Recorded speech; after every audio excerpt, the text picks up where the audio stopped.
Welcome to the top 10 most underrated indie games on Nintendo Switch. We got some really good ones to go over in this video, and there's one game that's definitely my favorite, and when we get there, you'll know. And by the way, if you're new to the channel, be sure to hit that subscribe button. I post new videos like this every single week. So, with that being said, feel free to sit back, relax, and let's dive into it.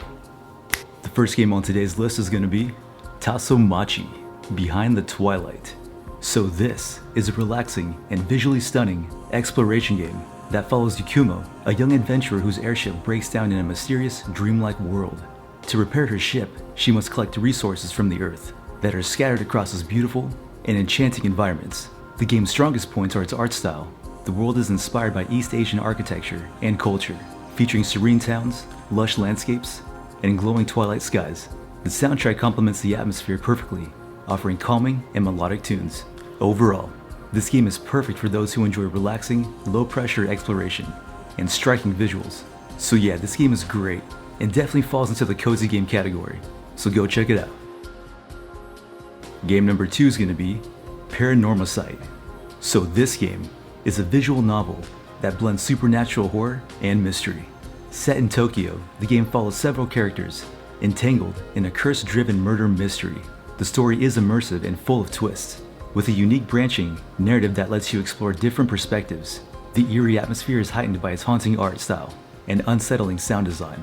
While it's mostly text-based, there are interactive puzzles and choices that keep you engaged.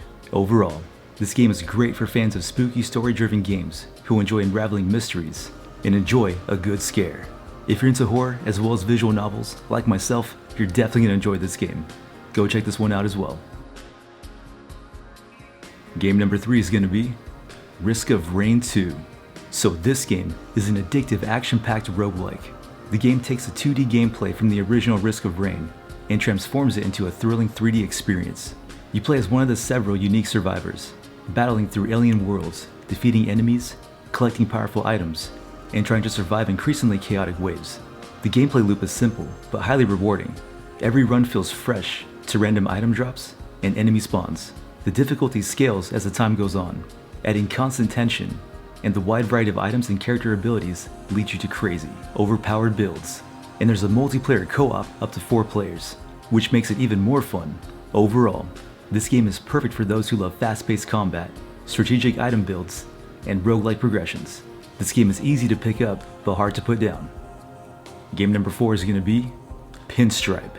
So this is a hauntingly beautiful adventure game where you play as Teddy, a former minister, journeying through a frozen, eerie afterlife to rescue his daughter from a sinister figure named Pinstripe.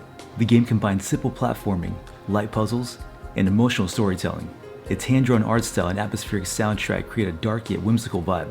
While the gameplay is straightforward and puzzles aren't too challenging, the story and visuals make up for it. Overall, this game is an emotional experience, perfect for players who enjoy story-driven games with a unique, melancholic charm. Game number 5 is going to be Detention. So this is a psychological horror game set in the 1960s Taiwan during a period of political unrest. You play as a student trapped in a haunted school, uncovering dark secrets and eerie supernatural events. The game's hand-drawn art style and atmospheric soundtrack create an unsettling vibe. Its story explores heavy themes like oppression and guilt, making it emotionally impactful. The gameplay focuses on exploration, solving puzzles, and evading terrifying spirits. Overall, this is a must-play for fans of horror games and thought-provoking narratives. Even though it's short, it leaves an everlasting impression. Game number 6 is going to be Shaddai, Ascension of the Metatron. So this is a visually stunning action game where you play as Enoch, a scribe tasked with defeating fallen angels to prevent a great flood. Inspired by the Book of Enoch, the game's standout feature is its breathtaking art style, with surreal, ever-changing environments that feels like you're living in a painting. The combat is simple but stylish, with a focus on timing and weapon switching. While the gameplay can feel repetitive, the unique visuals and imaginative storytelling keep it engaging. Overall, Shaddai is great for players who value artistic design and unique experiences. This game is a true work of art in a video game form. Game number 7 is going to be Sally Face. So this is a dark and emotional adventure game that follows Sal Fisher, a boy with a prosthetic face, as he unravels disturbing mysteries in his new apartment complex and beyond. The game has a unique hand-drawn art style with creepy surreal vibes. The story is gripping, mixing supernatural horror with deeply personal themes. The gameplay involves solving puzzles, exploring eerie environments, and interacting with quirky characters. Overall, Sally Face is a must-play for fans of narrative-driven, spooky games with a touch of heartfelt emotion. It's weird, unsettling, and unforgettable. This game is great. You guys have to go check it out. You'll definitely love this one. Game number 8 is gonna be Lumo. So this game is a charming isometric puzzle platformer. It's a love letter to classic games from the 80s and 90s, with a modern twist. You play as a tiny wizard, navigating through a mysterious trap-filled castle. The game features over 400 rooms, filled with puzzles, platforming challenges, and secrets. Its visuals are colorful and nostalgic, and the gameplay is simple, yet rewarding. While the isometric perspective can make jumping tricky at times, it adds to the retro charm. Overall, this game is great for fans of old-school platformers or anyone looking for a fun, whimsical adventure. This game is great and definitely a must-play. Game number 9 is gonna be Shady Part of Me. So this game is a beautiful and emotional puzzle platformer. The game follows a young girl and her shadow as they work together to navigate a surreal, dreamlike world. The gameplay switches between 3D and 2D perspectives, with the girl solving puzzles in the 3D world and the shadow in 2D. The puzzles are clever, but not overly difficult, and the story explores themes of fear and self-acceptance. The hand-drawn art style and haunting soundtrack create a moody and immersive atmosphere. Overall, this is a touching and visually stunning game, great for fans of thoughtful, story-driven experiences. This game is definitely one of my favorite games that's ever released on the Switch. Once you play it, you're not going to be able to put it down. Trust me, go check this one out. And last but not least is the game that I mentioned at the beginning of this video, and that game is Viviette.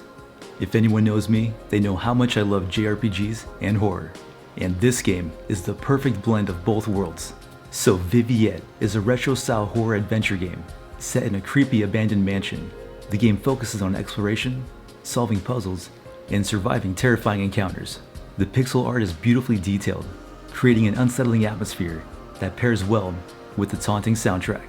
The puzzles are a bit challenging and require careful thinking, while the lack of combat adds to the tension as you evade dangerous enemies.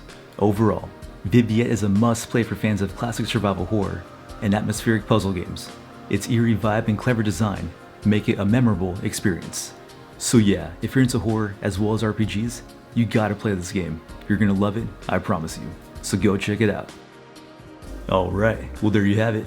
There's the top 10 most underrated indie games on Nintendo Switch. If there's other games you guys recommend I check out as well, please let me know in the comments below. I'm into anything and everything the Nintendo Switch has to offer. Hope you guys enjoyed the video, and if you did, please subscribe. And by the way, just want to say a very big thank you to everyone that subscribed. This month marks 2 years of the channel, and we just hit 3,000 subscribers. That's incredible, that's kind of mind-blowing. And from the bottom of my heart, thank you so much to every single one of you. You guys are all amazing, and I love chatting with you guys. I'm extremely grateful for how far we've come, and even more excited to see how far we're gonna go. And with that being said, hope you guys have an amazing day, and we'll see you guys in the next one. Happy gaming, and God bless. Peace.